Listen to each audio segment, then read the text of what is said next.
Mr. Speaker, I rise to express my deep sadness and concern about the people who were badly affected by the tragedy which occurred on 6 November 2022, where hundreds of persons were affected due to the flooding. We need to thank the Lord because He spared the lives of those who were badly impacted. The government is committed to assisting the victims as best as we can. I need to commend my colleague parliamentary representative for Grozile for his lion's approach in dealing with this flooding nightmare. I know he sincerely cares for his constituents.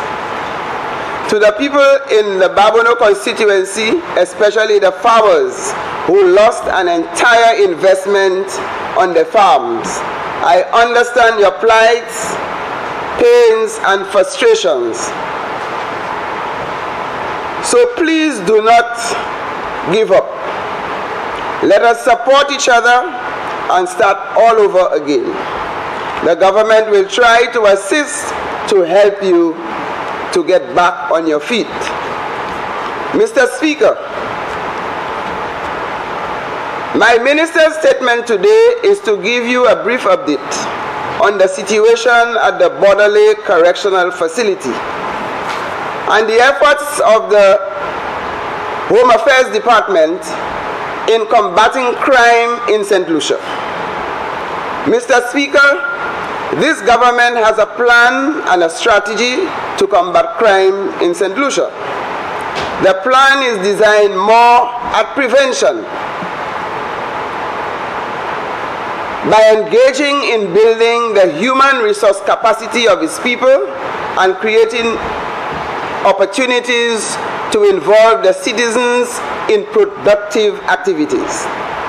Mr. Speaker, while many persons focus on the number of murders and other criminal activities they hear on the media, especially social media, I'm here to present a balanced view of what this government has been doing to combat crime and to keep all the St. Lucian citizens safe and to reduce criminal activities in this country. I want to take this opportunity to express my condolences to the families of the nurse who met her demise as a result of a criminal activity.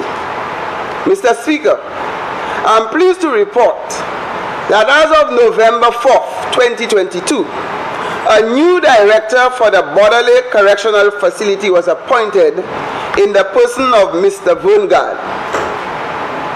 He had served at that institution before, and this is an indication that he is more than ready and prepared for the task at hand. Since his appointment, the director has already reported on the immediate actions he has taken to start the restructuring of the institution to make it more effective and efficient. Mr. Speaker, the director has conducted many meetings with persons working at all levels in the institution, including the inmates. Mr. Speaker, the Borderley Correctional Facility has to be transformed into a real reform or correction facility where the focus will be on rehabilitation using intelligence-driven and skills development to reduce the level of recidivism, which is over 40%. That is, the number of persons who are released from prison, about 40% comes back into the prison. We have to reduce that. And with rehabilitation, we need to get these people back into the society so that they continue to be productive citizens. Mr. Speaker, at present, the institution has a population of 522 inmates, with 505 males and 17 females. 184 males are penal, and 322 are on remand. Females, there are 14 females who are penal and 3 on remand. There are 199 staff members operating at the institution. Mr. Speaker, in recent times, about 2 weeks ago, we were able to collect contrabands and confiscated cannabis, chargers for phones, cell phones, batteries, cigarettes, and weapons at Borderley Correctional Facility. It is not easy to keep these inmates under control. So I commend the officers for the work that they do in the institution in order to ensure there is discipline, there is law, and there is order. Mr. Speaker, you will recall that I reported to this honorable House and informed you, Mr. Speaker, that the government had commissioned a review of the Borderley Correctional Facility. Mr. Speaker, I am pleased to report that this report has been submitted to the Cabinet of Ministers over 2 months ago. The findings of the report was discussed with the management at Borderley Correctional Facility. It was also discussed with the new director who assumed the position recently. So we have a very clear path on how we approach the challenges at Borderley Correctional Facility. Mr. Speaker, the report has some interesting recommendations which calls for stronger leadership, improvement in communication, repairs to the infrastructure of the institution, need for greater security, more rehabilitation programs for inmates, and corrective measures. Mr. Speaker, there is the need for greater collaboration with other support services to strengthen the capacity for rehabilitation program to make Borderley Correctional Facility a truly correctional facility. We need to reduce the percentage, as I mentioned, of the number of persons who continue to return. Mr. Speaker, I will repeat it again, because a few years ago, before this government came in office, the last government did not allocate money in the budget for training of officers in the protective services. Mr. Speaker, I can assure you that this government is committed to develop a very effective and efficient public service, and therefore has allocated over hundreds of thousands of dollars to recommence training for police, correctional officers at Borderley Correctional Facility, the fire service, the marine unit, and the probation and parole unit. So far, Mr. Speaker, the training has started among police officers, correctional officers, marine unit officers, fire service officers, and probation and parole officers. Mr. Speaker, this government, under the strong and visionary leadership of Honorable Prime Minister, who has started putting the available resources in the right places. There is a very profound statement which I would like to quote, Mr. Speaker. No one is safe until everyone is safe. We have to commend our law officers who are employed in the protective services for the sacrifices they are making on a daily basis, both night and day, to keep all of us safe. Mr. Speaker, this is a country where we need to do all that is possible to keep all of us safe and secure. Some people can laugh, but no one is safe until everyone is safe. And this nurse, who in the line of going ahead and doing her daily chores, met her demise, who would have believed that this is what would have happened? And we cannot take this as a light matter. It is a very serious matter. Mr. Speaker, I want to congratulate Crucinta Descat-Pelius on her appointment as the new Commissioner for Police in an acting capacity. I want to commend Honorable Prime Minister for having the vision in appointing a woman as Police Commissioner. This happened to be the first time a woman has ever been appointed to the position in St. Lucia as Commissioner, thereby making history. Mr. Speaker, you will not imagine what I saw on national television after the appointment of the first female Commissioner of Police. HTS conducted an e-poll, and there was 100% endorsement of the Prime Minister's decision and selection of the Commissioner. Mr. Speaker, on a side, no wonder the Prime Minister's party at his annual general meeting, he received 100% support from the delegates who voted for his endorsement. Well, there are some who can't hold the convention or AGM yet, so we don't know what the outcome will be. We see greater support where the government has invested in vehicles to help the police move around. There are plans to build a brand new police divisional headquarters in Grosile and the major repairs for the divisional headquarters in Vieux-Fort.